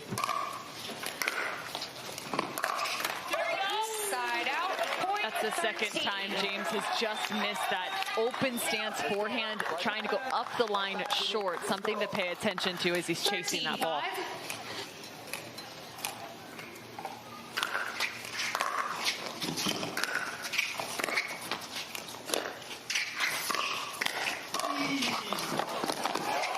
Oh my goodness, Ben Johns gets to it, but Ignatowicz, he wasn't going to miss that one. Gotta love the hustle from Ben Johns. It's nice when you're only playing 4 points at a time, you can just go full send. Oh, I tell you what, if that's second round of a PPA tournament, he doesn't even try for that ball. Exactly. Side out. Into the tape for Ignatowicz, just split 2 and 2 in that rotation. In comes Annalie Waters and Tyler Loom. Waters got 0 points against Tyler Loom in the first rotation. We'll see if she makes any adjustments here. 14-6.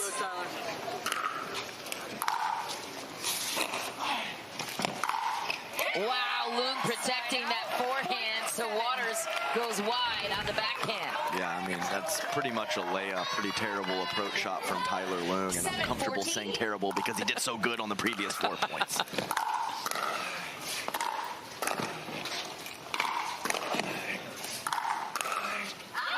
Annalie Waters jumps out with 2 points. I mean, Annalie Waters trying to find some space and some gaps. She just continues to pepper the edges, the exterior of the court. Down 6.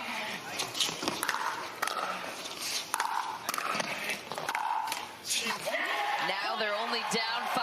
Anything is possible. Annalie with 3. Yeah, that was fortunate. Point before, Tyler Loong just couldn't get a crisp enough volley, and that last one clipping the tape going right over his paddle. Tough break.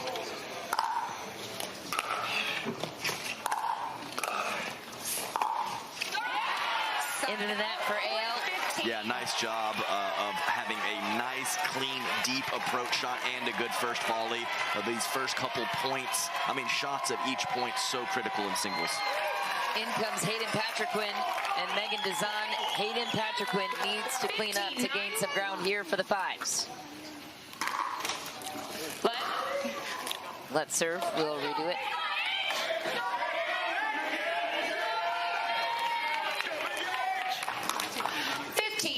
Megan got 2 on Hayden last time.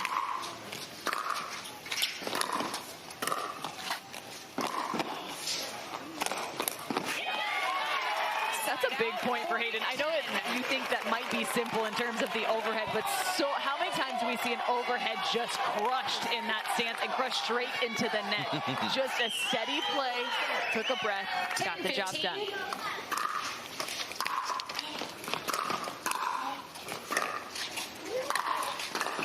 What a shot from Megan Dezan, counter-punching on her overhead. And we heard Hayden Patriquin earlier in the interview talk about how he does not have a tennis background. So definitely much more of a factor on the singles court than the doubles.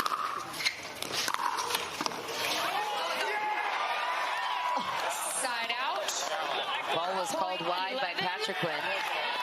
I I mean, he could have gotten to that ball, it seems like. So a challenge, an obvious challenge. Your out call? Okay. No. Seattle Pioneers is challenging the out call on New Jersey 5's as the rally stands. The score is 11. The Pioneers are challenging the out New Jersey call. 5 serving. You only get one. Let's have another look at the call of Hayden Patrick.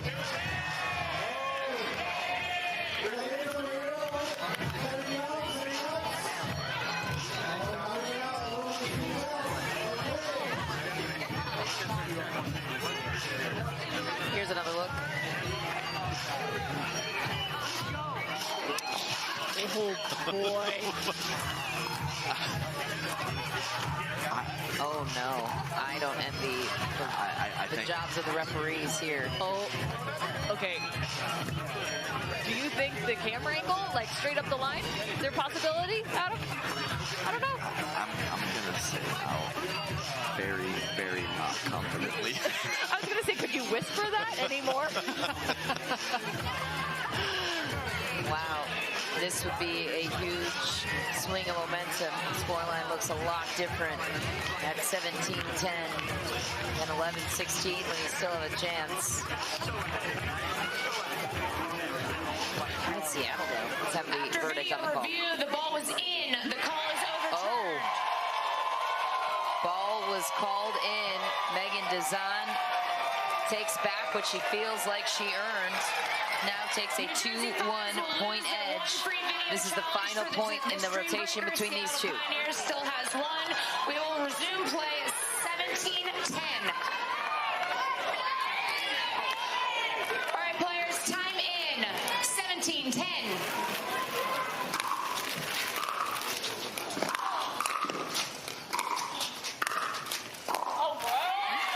Hayden Patrick gets 2 out of the 4.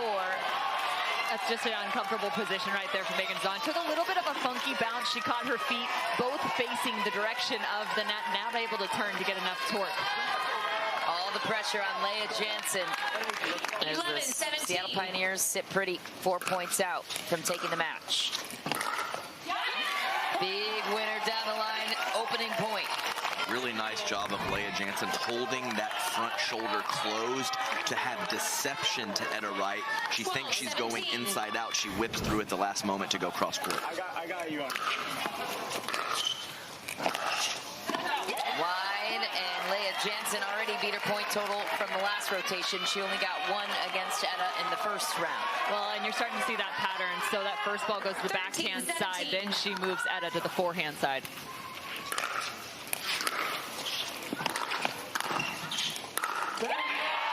Into the net for Jansen. Etta Wright gets 1.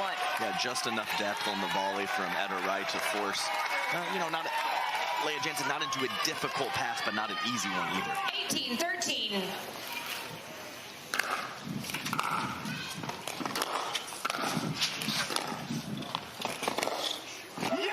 Leah Jansen extends, felt like she could get there, and Etta Wright takes 2 out of 4, and guess what? Back to Ben Johns, and this is a very dangerous situation for the New Jersey 5's. Ben Johns could seal it here. Championship on the line, $100,000 for his team.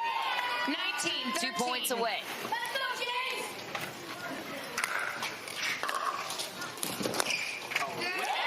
Side out. James gets 1. 14. These returns have to be spot on at this point for James Ignatowicz. That was a thing of beauty. 19.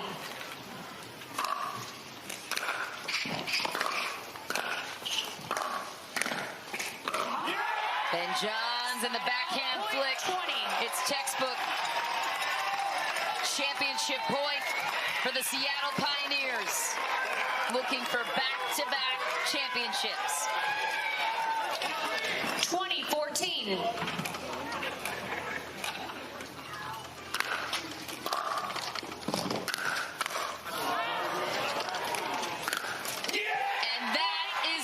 Seattle Pioneers will take their second straight championship on the paddle of their hero. Ben Johns wins it all in the first ever MLP championship Dreambreaker. Oh, beach Pickles. What a perfect last ball on the paddle of Ben Johns. It had to come down to him. Somebody in the crowd, after James stabbed that volley and it sat up very high, they're like, oh, it's over. I heard him say it. We knew that Ben was going to seal the deal with that last ball, and he does. A poetic finish for the Seattle Pioneers. The reaction says it all. Yeah, that was a cool shot. You could see how excited Loon was. He saw that ball go up high, and he just started salivating almost. The Pioneer fans are thrilled as we step aside for just a moment.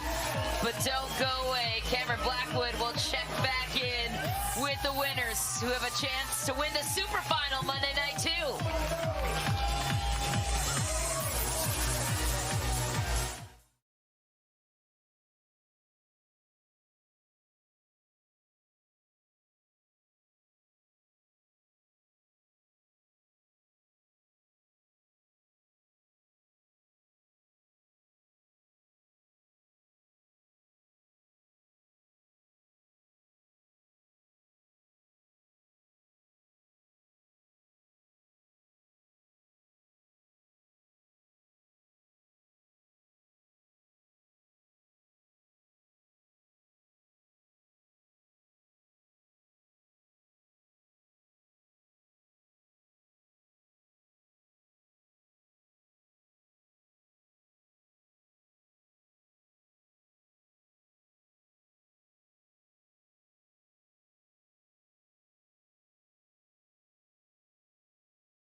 Are your 2023 MLP San Clemente champions. Back-to-back championships for Ben Johns and the Pioneers as we throw it down to Cameron Blackwood for the championship ceremony. Thanks, Michelle. Guys, let's give it up one more time for both of these teams. We also want to thank you, fans. We know the weather has been not ideal some days, so give you guys a round of applause. Thank you so much for sticking with us the whole time. We want to go ahead and thank our sponsors. Without them, none of this would be possible. From our title sponsor, Margaritaville, Michelob Ultra, Cirkul, Toyota Prius, Sunday Swagger, Grillo Pickles, Dulce, Vida, Tequila, Hospital for Special Surgery, OS First Socks, Skechers, Knockaround Sunglasses, Pro XR Pickleball, Aura Organic, Fromith Pickleball, Pickleball United, and Duper, the only universal pickleball rating system. And none of this would be possible without these amazing people standing next to me right now. The founder of MLP, Steve Kuhn. We have the mayor of San Clemente, Chris Duncan. MLP CEO, Giulio De Pietro. MLP Strategic Advisor and Board Member, Ann Worcester. MLP Commissioner, Brooks Wiley. And we have the CMO of Margaritaville, Tamara Baldanza Decker. Few words here from our founder, Steve Kuhn. Well, first of all, thank you, San Clemente. Thank you, Mayor. Of course. Thank you to Lifetime Fitness for this amazing facility. Thank you to you crazy, awesome fans all weekend. Thank you to the players who played so well and dedicate so much of their life and time to being as awesome as they are. And finally, thank you to everyone who's helping build this sport stronger every day. Thank you so much. We have a few words here from Mayor Chris Duncan. Well, Cameron, first of all, if you're wondering what I'm wearing, this is called the San Clemente tuxedo. This is how we do it here. Let's hear it, San Clemente. That's right, and I know Ben calls us the pros spot, his favorite place to play. That's because San Clemente is the pickleball capital of the world, and we're incredibly, yeah, that's right, you can cheer for that, baby. Woo! And we are very proud to host MLP in the inaugural tournament here. We can't wait for next year already. Great finals, a lot of dream breakers, which is always getting everybody hanging on the tip of their toes. So great tournament, and thanks everybody for coming. I promise better weather in December, Steve. Promise it. Thank you so much, Mayor. Now we're going to bring up our runner-ups, the New Jersey 5's. Yeah.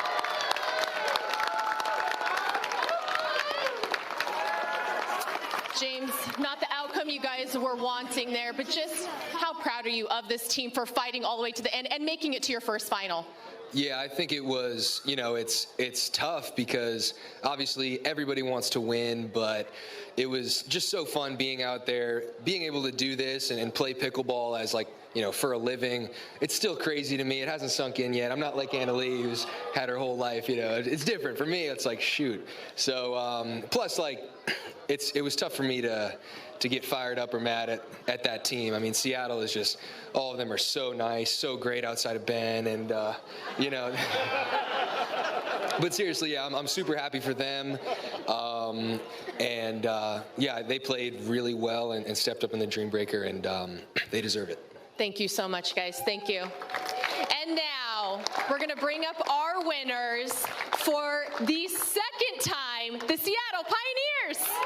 Ben Johns, Tyler Loom, Megan Dizon, Etta Wright. Ben, congratulations. We talked before. I said, is there any added pressure coming in? You're a little nervous about that, but you guys got it done. How were you able to do that? Yeah, you know, honestly, the whole team was performing off the charts in the Dream Breaker. They all played really clutch. They hit a lot of great shots, and of course, we knew we had to. The 5's are probably the best singles team out there, so really had to play well, and definitely want to congratulate them for making a spectacular performance this week and playing really well in the finals as well. And that is just that they were the #1 singles team when it came down to that. How special is the Seattle Pioneers, and how hard are you guys to beat? It's surreal. Honestly, I have no words. I'm kind of speechless. But Megan and I had a few singles practice before the tournament with Ben, and it really helped here. He's a good teacher. Let's go ahead and get this trophy in their hands. Commissioner Brooks Wiley. Yeah. Guys, give it up for him. We do have one more award we'd like to give out. It is our MVP award. The Premier Level MVP gets a 7-day, 6-night stay plus airfare with a guest of their choice to a luxury all-inclusive Margaritaville beach resort. These include Cap Cana, Dominican Republic, Riviera Maya, Mexico, Cancun, Mexico, and of course is gifted by our title sponsor, Margaritaville. This is going to be handed out by the CMO, Tamara Baldanza Decker. This MVP goes to someone who wore 2 hats this weekend, coach and player. He is the best player in the world, undeniably. No matter what event, what tour he's playing, he gets it done. Give it up for Ben Johns.